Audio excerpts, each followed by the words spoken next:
name is Luis Hernandez, or more completely, Luis Enrique Hernández Rivas, as I always like to use for the pain of all the airports in this country.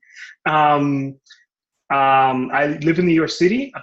Concretely, I live in Yonkers. I work in New York City, and I serve at a parish in White Plains, which is the suburbs of New York. There, I do pastoral care for the community, both in English and Spanish. It's a bicultural and multi-ethnic community, and also particularly work with the Latino community that we are serving in that particular parish. Yeah, before coming to the US, I was a teacher. Well, I am a teacher. So I was at first a teacher in high school, and that was probably easier. But I was also a teacher in college, and that's when I actually started to wear or sport my beard all the time. And the reason was because many times I was younger than my students, and I needed to sort of look a little bit older, at least at face value. That is a social thing that happens not only in Latin America, but also everywhere, where younger people have to sort of take every opportunity or every chance to prove that even though I'm younger than what you would probably expect, I'm also qualified and I have valid voice to share. It happens on the churches. It happened to me with vestries and with rectors. There's been situations in which, because of me being Latino and coming from the Dominican Republic and being Cuban, I faced a couple interesting situations.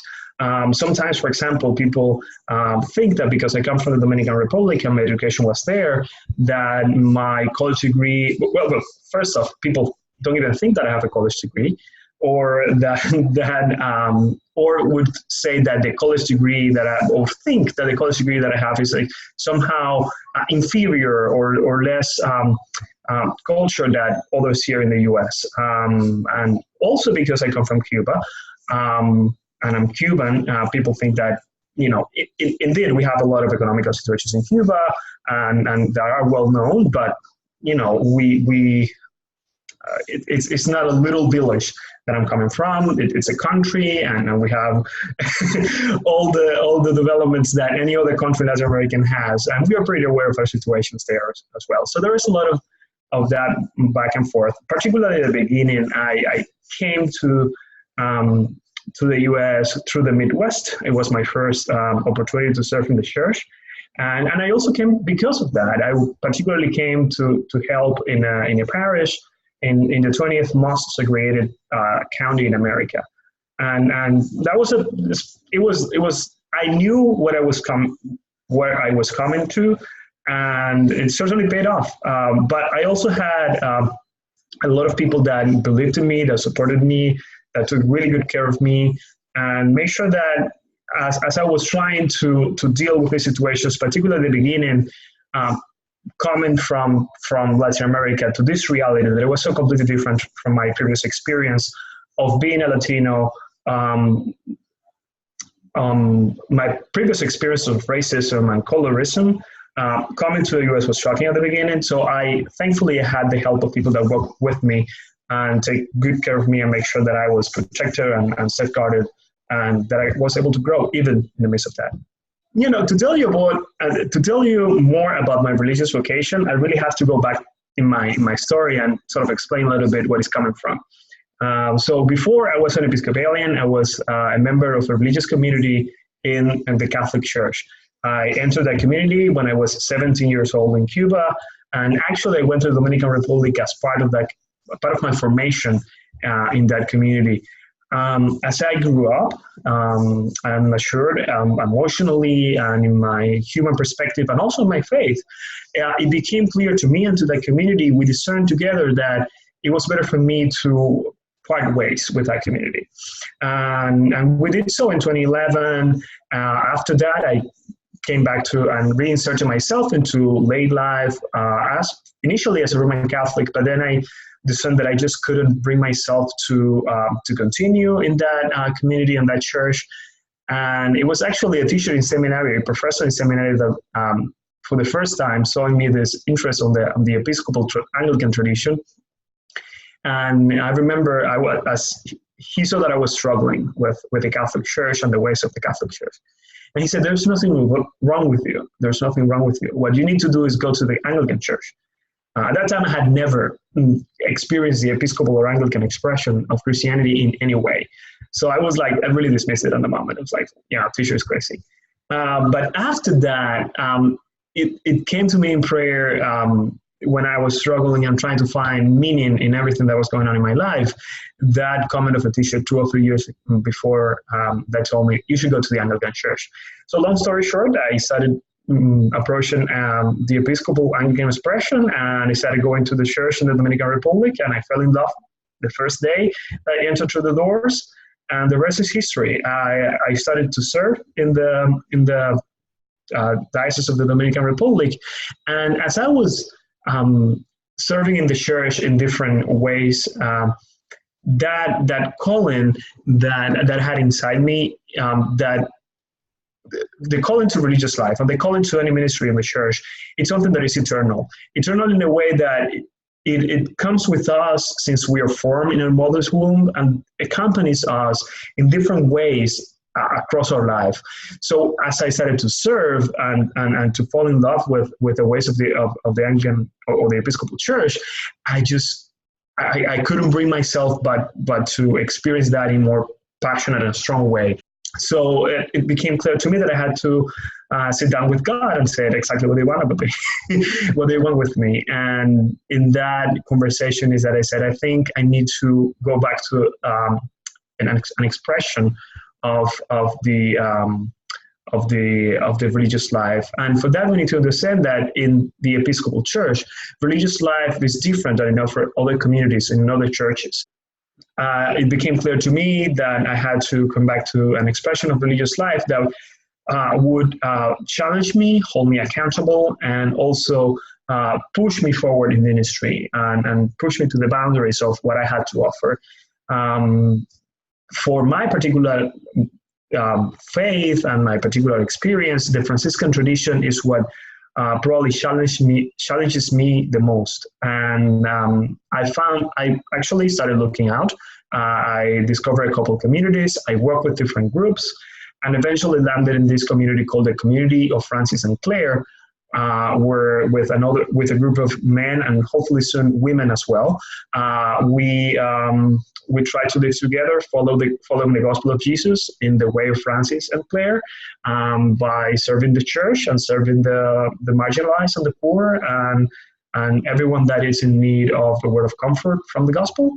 And it's a great experience that has really enriched my life.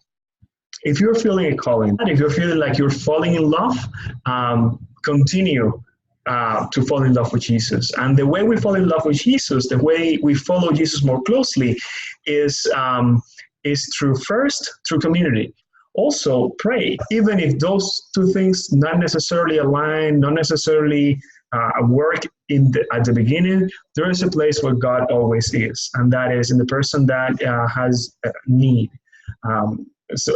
So in the person that has need for a word of comfort, in the person that has need for a piece of bread or a shoulder to cry on, and that is the person where God is. And if you want to meet God, do serve that people, and you definitely start feeling God. So as a gay cisgender man in the Episcopal Church, particularly coming initially from the Diocese of the Dominican Republic, which is a diocese in Province 9 that traditionally has a more conservative way of thinking regarding LGBTQ peoples in the church. Of course, I had to deal with questions about my sexuality and who I was. So at the beginning, it was when I came to the Episcopal Church, I was already outside of the closet, and I was not willing to go back. So I did face some questions. I did face outright opposition to who I was and the way I was living my life according to what I interpret to be the will of God. That being said, this is a church where I have a voice, and nobody can take that away from me. So I was able to remain where I was. I remember when I started doing ministry in the Diocese of the Dominican Republic, I approached a wise priest and that was walking with me on that. And I said, you know what? They're asking me to do youth ministry. And I'm an openly gay man, and everybody knows that here. That's going to be a problem. He said, well, it will definitely be a problem. Now, do you feel called by God to do that? Took me a couple of seconds. And I said, yes, I feel called by God to do that. He said, well, then do it. Do it well. There's going to be some problems, but do it well and we'll be fine. So we started doing as best as I could, and it turned out to be good enough. It is about relationships. I will always say Diocese of the Dominican Republic, just because it's where I come from, but I'm sure all the dioceses as well, it is certainly conservative on that topic. But when you start allowing yourself to grow with the community, to show who you are, what you have to offer, more often than not, people start to change. First, they can name what they fear, and things just start to change. I remember there was a seminarian on the diocese that was particularly opposed to me doing ministry with children and with youth. And after a couple of years, I remember she, in a passing of the peace, came to me, really gave me a hug and said, "When are you coming to seminary?" And that was a great moment. So it's all about relationships. Yes, there's still a lot of prejudice against LGBTQ people in the church, not because we celebrate same-sex marriages or people of different genders in this church. We are over it. No, there's not. There's a lot in our congregations that still needs to change. But this is a place where nobody can take our voices out, where nobody can silence us. We are children of God, and we have value and we have worth, and there's people willing to listen to us in this church. So continue to do good, to do justice, to work humbly with your God, and we'll find ways to do better as a community. And it's all about relationships. It's all about relationships in the Dominican Republic and also in the US. I mean, I came to the Midwest, which is different than New York, where I am now. But in everywhere that you go is all about relationships. I had also the beautiful experience of confirming a transgender woman in our congregation, and seeing her tears of joy as she was confirmed by her chosen name as a woman. Come on, how big is that? How big is that? And those are things that are happening today in this church. So do we have a lot of space to grow? Oh, believe me, a lot. But there's also great things happening here. And there are stories that also need to be heard more, because we're so bombarded all the time with all this negativity. So great things can happen for you. And if you are feeling not so accepted or not so loved, do know that God loves you beyond your wildest imagining, and that this church has a lot to offer for you, and we'll do better. We commit to do better in the future with you and with anyone that comes through our doors.